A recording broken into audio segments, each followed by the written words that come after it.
والله አንድ ቀን እንዳጋጠመኝ ልንገራችሁ እቺን ብቻ ተናግሬ ልወረድ ዳዒ ማይክ ሲይዝ አይቻልም ይባላል አንድ ወንድም ከባለቤቴ ጋር እየሄድኩ መንገድ ላይ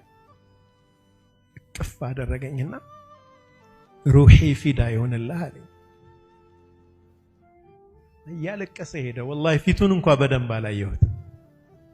ወዲያው ግን ውስጤ በጣም ተረበሸ በጣም አለቀስኩ ታውቃላችሁ ለምን እንዳለቀስኩ ታውቃላችሁ ይሰውዬ በእኔ ጀነት እየገባ ነው አልኩ ንጹህ ነው ፍቅሩ ለአላህ ብሎ ነው የወደደው አላህንና ረሱልን ነው እኔን አይደለም እኔ እንዴት ያቀኛል እኔ ማን ነኝ I'm nothing እኮ አይደል እንዴ የኔን ስብና የት ያውቀዋል ይሰውዬ የወደደው አላህና ረሱልን ነው አላህና ረሱልን እኔ ስለማነሳ قال الله وقال الرسول ስለምል ወደደኝ እንጂ እኔም በበድሩነት አይደለም የተወደድኩት እቺን ልዩነት ማወቅ ይፈልጋል ገብቷችኋል ከዛ ምንድነው ያሰብኩት ሰውየው አላህና ረሱልን በመውደዱና እኔን ለአላህ ብሎ በመውደዱ የጀነትን መንገድ ያስተካከለ ነው